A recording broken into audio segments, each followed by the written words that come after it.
गुरमीत सिंह मीत हैर जी, गुरमीत सिंह जी। धन्यवाद सभापति जी, आपने मुझे अपनी बात रखने का मौका दिया।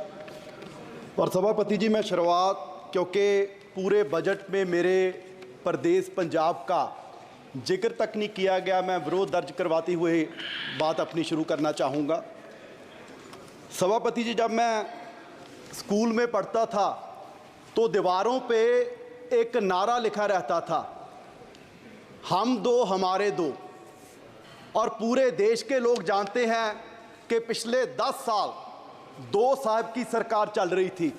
अब उन 2 साहब के कंधों पर और 2 लोग बैठ गए हैं और वो पुराना नारा पूरी तरह फिट हो गया कि हम दो हमारे दो। सभापति जी,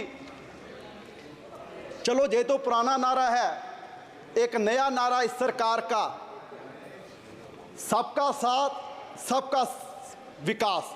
लेकिन मुझे लगता है कि वो नारा भी 2 का विकास बाकी सबका सत्यानाश इस बजट में सारा कुछ दर्शाया जा रहा है। सभापति जी, जिस दिन इलेक्शन का रिजल्ट आ रहा था तो स्वाभाविक है सारे लोग अपना देख रहे थे और पूरे देश का भी देख रहे थे कि क्या बन रहा है, किसकी सरकार बन रही है।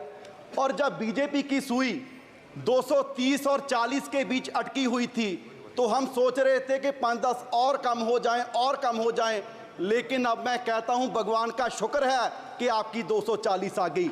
अगर 5-10 और कम हो जाती, पता नहीं बाबूजी नायडू जी के साथ कोई और बाबूजी आ जाते और इस वजह से और शिक्षा का, स्वास्थ्य का, मनरेगा का और किसानों का बजट और कम हो जाता। मैं समझता हूं कि पिछले 77 वर्ष से इतना मजबूरी बस बजट किसी सरकार ने नहीं पेश किया होगा जितना इस बार एनडीए सरकार ने बजट पेश किया है। मैं समझता हूं कि ऐसे नहीं कि हमारे जितने विपक्ष के साथी हैं वो बहुत खुश होंगे इस बजट से, क्योंकि हरियाणा वाले हैं, महाराष्ट्र वाले हैं, उनके वहाँ तो इलेक्शन भी है। लेकिन मैं उनको कहना चाहता हूं कि आप सरकार की मजबूरी समझिए। यूं ही कोई इतना बेवफा नहीं होता, कुछ तो मजबूरियां रही होंगी और मजबूरी सिर्फ यही है कि वो सत्ता वाली कुर्सी बचानी है और उसके लिए कुछ भी करना पड़ जाए। और उसके लिए आपने अपने बजट में जो 4 बातों का जिक्र किया है कि युवा का, किसान का, महिलाओं का, गरीबों का ख्याल इस बजट में रखा गया है। क्या हुआ? तो सभापति जी, किसानों से वादा किया गया था कि 2 गुना उनकी आमदनी करेंगे, एमएसपी का वादा किया गया। लेकिन बड़े दुख की बात है कि इसमें 27% फर्टिलाइजर पे सब्सिडी कम करके उन किसानों पर नया वोट पाने का काम किया गया और उनकी आमदनी और कम कर दी गई। क्या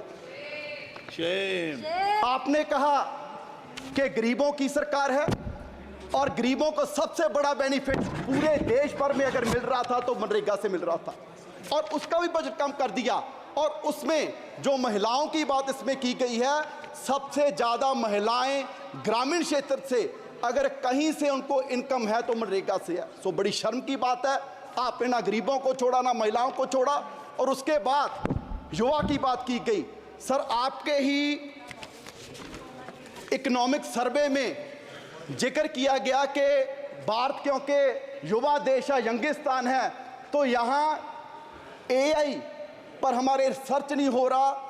जितने रिसर्च पेपर्स हैं, अगर हम अमेरिका से कंपैरिजन करें, चाइना से कंपैरिजन करें तो हम बहुत पीछे हैं। तो उस पर फंड देने की जरूरत थी। पर सर, बड़े दुख की बात है कि आपने आईआईटीज का बजट कम कर दिया, आईएमएम्स का बजट कम कर दिया। क्या इस तरीके से हम देश को आगे लेके जाएंगे? हम बात कर रहे हैं, मैडम भी बोल रही थे कि जी 10 साल पहले ऐसे थे, 10 साल पहले ऐसा था। सर, सिर्फ आंकड़ों से भारत आगे नहीं जाएगा।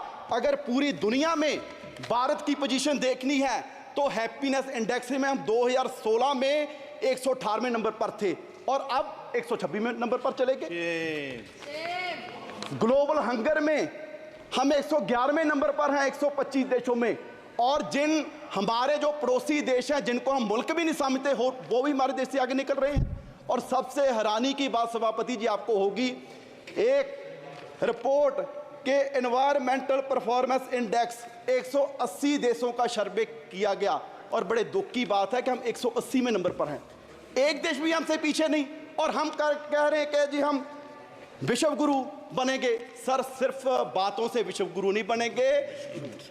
पूरे देश के हालात ये हैं कि 140 करोड़ की पॉपुलेशन में सिर्फ 4.25 करोड़ लोग हैं जिनकी सैलरी, जिनकी कमाई महीने की 25,000 से ज़्यादा है। आप सोचिए, जिनकी 25,000 से महीने की सैलरी कम है, क्या वो किस तरह का कोई सम्मानजनक जीवन वो व्यतीत कर रहे होंगे। यहाँ पर माननीय वित्त मंत्री जी ने बड़े गर्व से कितने बार पता नहीं कहा कि जी 85 करोड़ लोगों को हम राशन दे रहे हैं, 85 करोड़ लोगों को राशन दे रहे हैं। ये कोई गर्व की बात नहीं, मुझे लगता है कि सरकार के लिए शर्म की बात है कि पिछले 10 साल में आप 85 करोड़ लोगों को गरीबी से बाहर नहीं निकाल पाए और आप इसकी चीज को बड़े गर्व से बता रहे हैं। बैजा बैजा बैजा ओ बैजा ओ बैजा बैजा और सर बैजा ऐसे देश आगे नहीं बढ़ेगा। और सर अगर मैं लास्ट में अपने क्षेत्र पंजाब की बात करूं, क्योंकि सर वैसे तो किसी प्रदेश का ध्यान नहीं रखा गया, अगर मैं पंजाब की बात करूं, सर फ्लड्स के लिए बजट आपने लॉट किया। आपने कहा जी शाम में फ्लड्स आए, बिहार में फ्लड्स आए, उत्तराखंड में फ्लड्स आए, हिमाचल में फ्लड्स आए। क्या सर पंजाब देश का हिस्सा नहीं है? जो बारिश उत्तराखंड में हुई, हिमाचल में हुई, क्या वो पहाड़ों में रुक जाएगी? वो सारी बारिश का पानी पंजाब में आया और 1680 करोड़ का नुकसान पंजाब का हुआ। सर मैं उस समय इरिगेशन मिनिस्टर था, मैं तरन तारण गया, मैं कपूरथला गया, मोहाली गया, रोपड़ गया और हमारे वहां सर क्षेत्र में ऐसा माहौल बन गया कि 3-3 फुट मिट्टी चढ़ गई और वहां मैं दावे से कह सकता हूं कि अगले 20 साल भी वहां खेती नहीं हो सकती। और सर 2 मिनट और सर मैं पंजाब के पॉइंट ऑफ व्यू से कहूं, इतनी नफरत पंजाब से क्यों है? जिस पंजाब का बलिदान इतना बड़ा रहा कि देश को आजाद करवाने में भी हमारी 80% कुर्बानियां, और उसके बाद भी सर पंजाब के किसी गांव में जाइए, आपको कोई भी गांव में ऐसा नहीं मिलेगा कि जिस गांव में हमारे शहीद की मूर्ति ना हो, जिसने सरहद पर राखी करते अपनी जान कुर्बान दी। आज भी कोई दिन नहीं होगा कि तिरंगे में लिपटी लाश हमारे नौजवानों की हमारे गांव में, हमारे पंजाब में ना आती हो, और उसका आप जिक्र तक नहीं करते। जिस बात के लिए आप कह रहे हैं कि जी देश आत्मनिर्भर हो गया, आत्मनिर्भर हो गया, आत्मनिर्भर करने में भी सबसे बड़ा योगदान हमारे किसानों का है। और वो कोई ऐसे नहीं हुआ, हमें मूल्य उतारना पड़ा, हमें अपना पानी बर्बाद कर लिया, हमें अपनी धरती बर्बाद कर ली। और पंजाब से कैंसर एक्सप्रेस ट्रेन जाती है सर राजस्थान, वो इसलिए जाती है क्योंकि देश का पेट भरने का काम पंजाब कर रहा है। और आप उसके लिए हमें दे क्या रहे हैं? हमारी झांकियां तक आपने 15 का 26 जनवरी में से निकाल दी। सो सर मेरी मांग है कि पंजाब को स्पेशल पैकेज दिया जाए, हमारी इंडस्ट्री बर्बाद हो रही है उसके लिए स्पेशल पैकेज दिया जाए। और ये बजट मैं कहूंगा कि सिर्फ धन्यवाद जी, धन्यवाद बचाने का हनुमान बेनीवाल जी। देश